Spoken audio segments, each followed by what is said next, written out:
Hello everybody, I'm here to talk to you about the Asian diet. I also call this the Diet, Lifestyle, and Attitudes Talk. A little bit about me. I am an acupuncturist neurologist from the States, and in the States that means that I have completed a 4-year master's program in Oriental medicine. I also did an internship and an advanced course of training in China, and last year was honored to be one of the first Americans accepted into the PhD program at the Guangzhou University of Chinese Medicine, so hopefully in another year and a half I will have my doctorate. I am an author. My book, The Asian Diet, Simple Secrets for Eating Right, Losing Weight, and Being Well, came out last year, and this is why I was invited to speak here today. And that's what the book looks like. I am also an American, which means that most of the patients I see and the lecturing I do is in America to Americans, telling us all the things that we are doing wrong in America. Hopefully, it is likely that many of you are not seeing some of these in your cases yet, but it is possible that you will in the future. The influence of American culture, the big food companies, and the big pharmaceutical companies is pervasive and dangerous. So I'd like you to all be aware of the mistakes that we are making so that you may avoid them or nip them in the bud as they arise in your cultures. And being an acupuncturist and studying in China, my perspective is TCM, Traditional Chinese Medicine, and that's how I view my patients.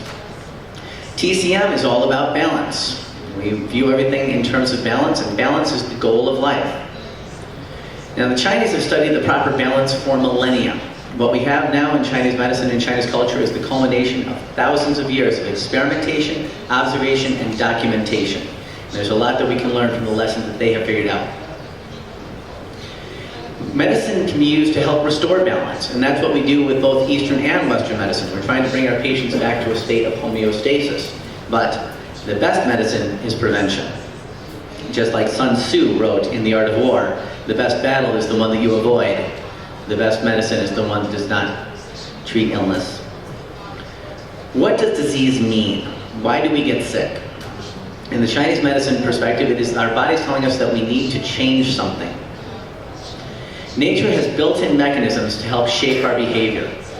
For example, if you are not flushing away your waste and living with it in society, we will develop epidemic diseases. If you are having a lot of promiscuous, unprotected sex in a society, we will have sexually transmitted diseases take over. Any overuse injury is the body telling us to stop overusing that joint. And so we've got these built-in mechanisms to help shape us and shape our behavior and what we should be doing. In the American model lately, we are viewing that the symptom is the disease, and treatment is geared at just getting rid of the symptoms. And this is a dangerous path to follow. The analogy I have for this is like if your smoke detector goes off in your house, you can take out the batteries. That'll silence the alarm, but your house is still going to burn down. So sometimes we need to do symptom reduction, but we can't neglect the cause. We always need to be looking at what is this coming from, what is the body trying to tell us. Because we see that symptom reduction does not reduce mortality. We're seeing this recently with the cholesterol-lowering medicines. People with high cholesterol have a higher incidence of heart disease and fatalities. And so now in America, we're giving everybody these medicines to lower their cholesterol. And they work. But we're not seeing the incidence of heart disease or fatalities come down at all. Because it wasn't the cholesterol that was the problem. The cholesterol was another symptom of the problem. The problem is usually... Thank you, David. The symptom is usually something related to the diet, lifestyle, and attitudes. Now, we as physicians have got several roles here, and traditionally have throughout time. We are first and foremost healers. We want to do the best for our patients. We want to make them more comfortable and healthy.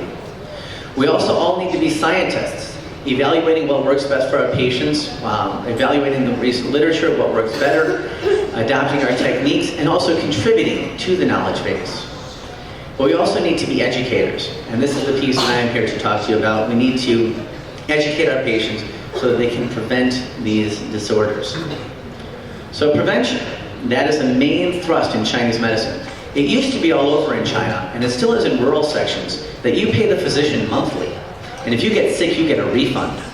The doctor's job is to keep you well. If you get sick, he or she has already failed you. So it is written that the superior physician does not treat sick patients. That's because the patients of the superior physician do not get sick. Now, this might not be the best for business, but for our patients' well-being and for public health, this should be our model. So how do we do this? Well, Hippocrates wrote, "Let your food be your medicine, and let your medicine be your food." Diet should be first and foremost. But in the American education, most doctors, out of their 4 years of medical education, get less than 1 week dedicated to nutrition. Hardly enough. So that was the Western take. Sun Simiao, one of the fathers of Chinese medicine, wrote, "In cases of disease and disorder, the physician should first address the diet and lifestyle. If that fails, then we can move on to the more heroic modalities of acupuncture, herbs, drugs, and surgery. But diet and lifestyle should be first and foremost." And now I would add one more as the 3 greatest causes of imbalance: the diet, lifestyle, and attitudes. Traditional Chinese society did not pay much attention to people's hopes, dreams, desires, and feelings. But now we have a much greater understanding of the impact that emotions and stress have on our physiology. So we need to address this as well.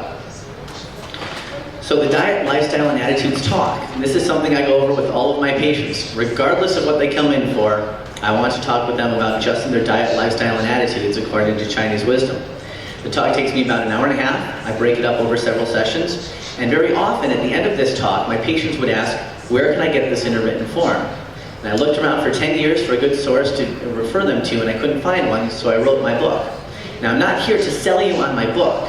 I'm here to sell you on the idea that we should all be going over all of these topics with all of our patients. And the talk can be summed up with these 2 words: balance and moderation. There's a third that we could add, which is variety, but that is kind of implied with the balance and moderation. If you're doing the same thing all the time, it's impossible to be balanced. If you're doing a wide variety of things, it's impossible to not be balanced.